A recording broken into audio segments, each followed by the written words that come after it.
Sean ustedes bienvenidos, seguidores del misterio, de los ovnis y de los grandiosos enigmas de la humanidad. Les saluda el Arcano, y esta misión es preparada para poder contarles dos pequeñas historias. Son pequeñas, cortas, pero magníficas. Son de esas historias que no trascienden mucho, pero que son importantes en la vida humana y de igual manera en cuanto al fenómeno ovni. Les recuerdo que la evidencia de estas historias es principalmente de fuentes ufológicas, son compilaciones secundarias, no se han localizado en la búsqueda pública, no son recortes de prensa contemporáneos o informes oficiales. Son solamente historias que encontramos en la red, pero que tienen una base de verdad. Comenzamos esta fascinante historia, la cual denominamos Los Hombrecitos Plateados de Conashaug. Esta historia inicia en los Estados Unidos. La mayoría de las historias que veremos suceden en este lugar de la Tierra. ¿El por qué?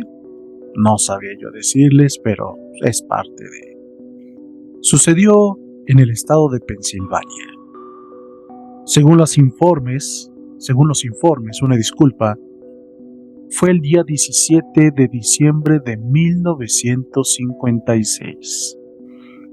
No hablamos de grandes ciudades. No vamos a hablar de bases militares, ni de luces gigantes en el cielo.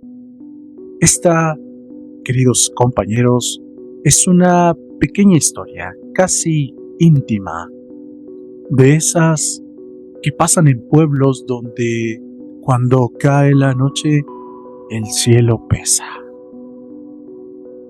El pueblito se llamaba Conashaug, Pensilvania, un lugar tan pequeño que hoy prácticamente ya no existe.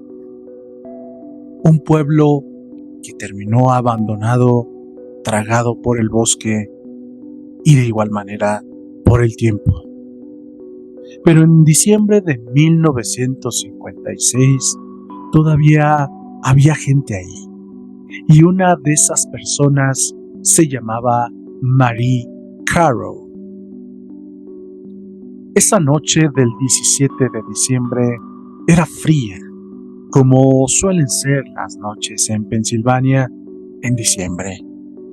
Marie estaba en su casa cuando decidió salir al patio con una linterna. No porque hubiera escuchado algo extraño, simplemente esas cosas que uno hace en el campo. Revisar el patio, ver si algún animal andaba cerca, comprobar que todo estuviera en orden. Marie abrió la puerta y salió. Tomó su linterna y la prendió.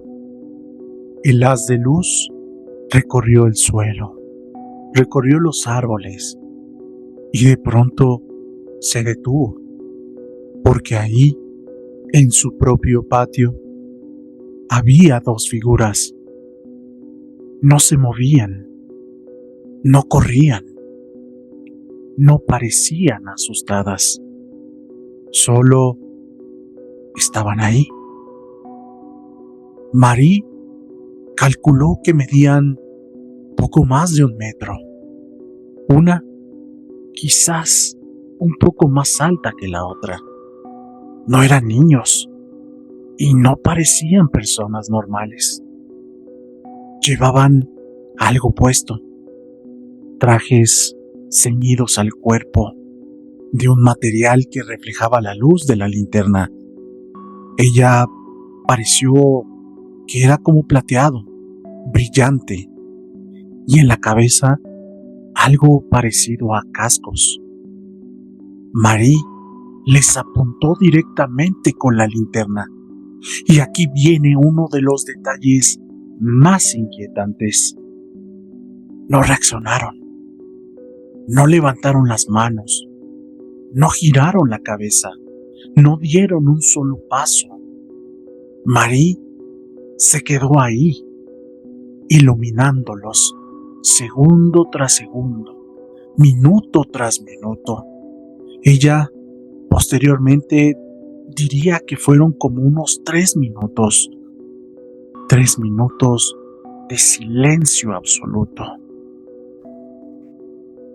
En algún punto, el miedo le cayó encima de golpe, porque una cosa es ver algo raro por un instante y otra muy distinta es que te le quedes mirando y que eso a lo que le estás viendo simplemente no se mueva. Marie apagó la linterna y se dio media vuelta. Corrió de regreso a la casa. Entró muy agitada buscando a su marido. «Hay algo afuera. No son personas». Algo así debió decirle. Pasaron unos minutos. Se armarían de valor los dos. Tal vez tomaron otra linterna para poder ver mejor. Y 15 minutos después de una larga espera, salieron juntos al patio. Pero el patio ya estaba vacío. No había huellas. No se escuchaban ruidos, ni sombras alejándose. Los dos hombrecitos simplemente ya no estaban. Y eso fue todo. No hubo luces en el cielo. No hubo naves descendiendo. No hubo mensajes. Solo una mujer, una linterna y dos figuras inmóviles en la noche. La historia no terminó en titulares nacionales. No salió en los grandes periódicos, ni tampoco cambió el curso de la historia. Solo se quedó ahí, como se quedan muchas cosas extrañas, en la memoria de quien las vivió y en los márgenes de la historia. Hoy, Conashaut es un pueblo fantasma. El bosque volvió a reclamarlo. Pero si uno se queda pensando en esas noches frías, silenciosas, dan ganas de preguntarse, ¿y si Marie no estuvo sola aquella noche? ¿No soñó con esos dos personajes y realmente estuvieron ahí? ¿Y si el pueblo se quedó vacío, será porque hubo razones las cuales no se conocieron hasta ahora? Vaya relato que acabamos de presenciar. Son de esos relatos que casi no se escuchan en la red, que están muy ocultas, pero que a una persona le ocurrió y que a veces no la dejaron dormir. Si escuchan ruidos de moto, les pido una disculpa, pero por aquí pasan muchas, así que una disculpa.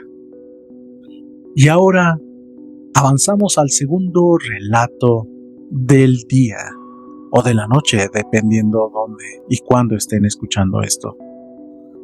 El siguiente relato ocurrió en la maravillosa Italia. El título de tal relato se llama El humanoide de Galio. Y empezamos. Esto ocurrió precisamente en Italia el 24 de noviembre de 1978. Dicen que hay historias que no necesitan explosiones. Tampoco necesitan persecuciones alocadas, ni tampoco luces espectaculares cayendo del cielo. Hay historias que dan miedo precisamente porque no pasa casi nada, porque todo ocurre en silencio, a plena luz del día, en lugares donde nadie espera nada extraño. Esta precisamente es una de esas historias. Galio se encuentra en el norte de Italia. Imagínense este pueblo en una zona montañosa, fría, incluso cuando el sol está en todo lo alto. Hay muchos bosques muy espesos, árboles muy altos y senderos que parecen siempre los mismos. No es un sitio turístico. Tampoco se imaginen que es un lugar donde la gente vaya buscando misterios. Es un lugar donde la vida es simple. Leña, campo, trabajo físico, silencio. Y ahí, en ese entorno tan cotidiano, ocurrió algo que rompió la realidad de una sola persona para siempre. El protagonista de esta historia se llamaba Angelo D'Ambros. Este personaje tenía 61 años. Evidentemente no era un adolescente impresionable. No era una persona que buscara atención. No era nuevo en el bosque. Angelo había pasado toda su vida entre árboles, animales, entre el clima hostil y duro de la región. Sabía distinguir un ciervo, un jabalí, una persona a lo lejos. Y por eso, cuando vio aquello, supo de inmediato que no encajaba en nada que conociera. Era el 24 de noviembre de 1978. Era finales de otoño. El frío ya se sentía en los huesos. Las hojas cubrían el suelo amortiguando los pasos de las personas que pasaban por ahí. Eran aproximadamente las 11:45 de la mañana. Temprano. El sol estaba en todo lo alto. No había sombras engañosas. No había niebla. Era un día demasiado claro, en lo que todo alrededor se ve demasiado bien. Angelo se encontraba recogiendo leña, puesto que su casa tenía un enorme horno donde cocinaba y evidentemente le hacía falta para poder calentarse y cocinar.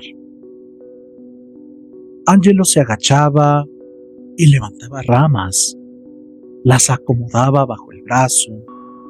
Era, por decirlo así, un trabajo mecánico. Era repetitivo, que deja la mente en silencio. Y quizás, tal vez, cuando la sensación llegó, fue demasiado brutal.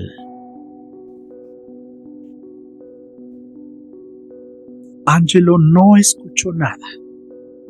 No oyó pasos, no oyó voces, no oyó ningún movimiento entre los árboles. Fue algo interno y repentino.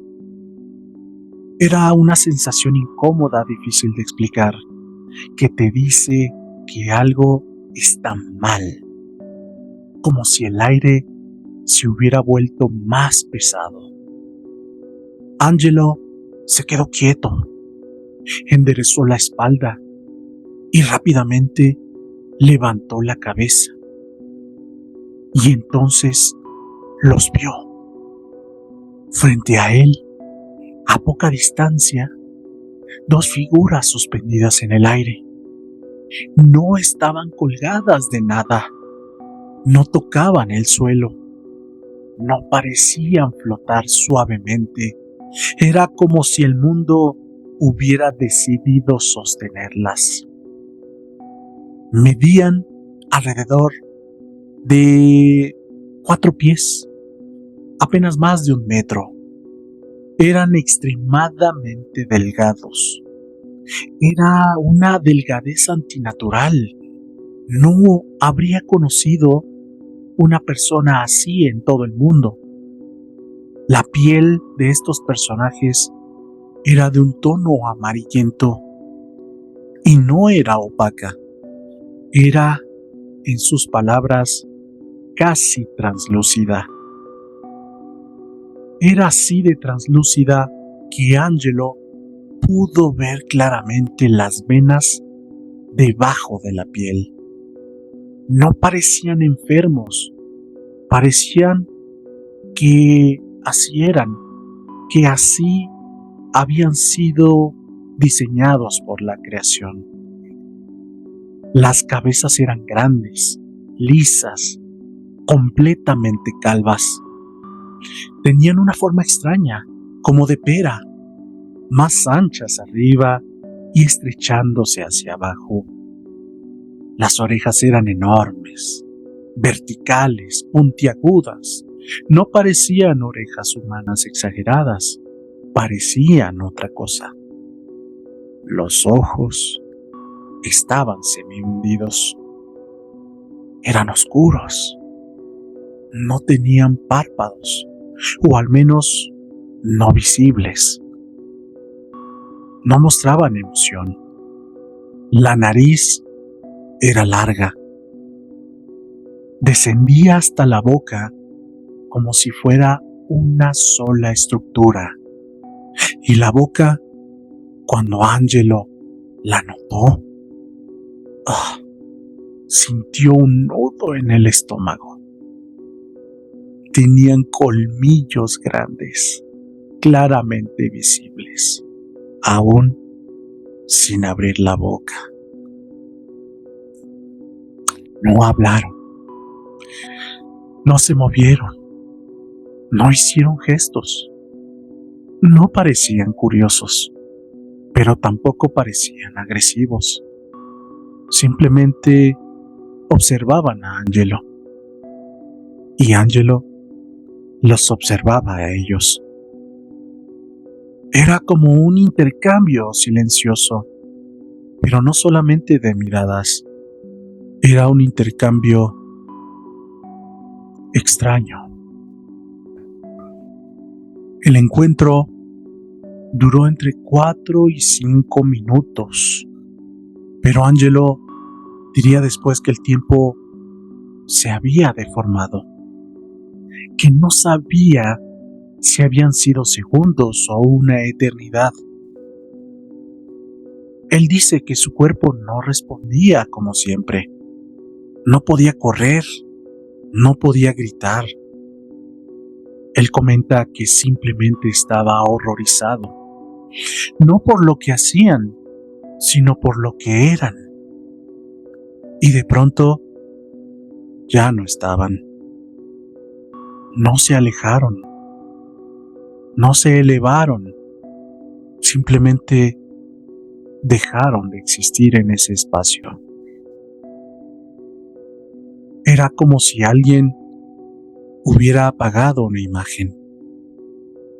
El bosque entonces volvió a ser bosque. Los sonidos regresaron. El sonido de las aves, el viento, las hojas. Angelo seguía ahí, con la leña en las manos, pero ya no era el mismo. Porque hay cosas que cuando las ves, no puedes desver. Años después, el caso llamó la atención del Centro Ufológico Nazionale de Italia, uno de los grupos de estudio más respetados del país. El investigador Antonio Chiumiento recogió el testimonio del señor Angelo. No lo descartaron como fantasía, no lo trataron como burla, lo escucharon y lo documentaron como un encuentro cercano del tercer tipo.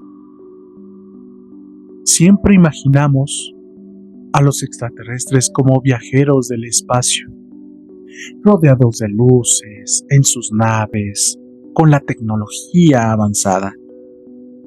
Pero relatos como este van por otro camino. No parecen visitantes, parecen habitantes, como si el bosque no estuviera tan vacío como creemos. Galio sigue ahí. Los árboles siguen creciendo. La gente sigue caminando por esos senderos. Pero Angelo D'Ambros nunca volvió a entrar a ese bosque de la misma manera. Porque hay lugares que después de ciertas experiencias simplemente ya no te pertenecen. Y de esta manera concluimos los 2 relatos que tuvimos y que ahora ustedes conocen. 2 relatos que expresan el terror humano sin tanto espectáculo. Un terror que solamente se origina por ver seres desconocidos, seres que se presentan frente a ti, sin pasos, sin ruidos, simplemente apareciendo y desapareciendo. ¿Será acaso que habrán imaginado todo esto? Marie y Angelo, de 2 lugares tan distintos, tan alejados uno del otro y en tiempos distintos, tuvieron una experiencia prácticamente similar.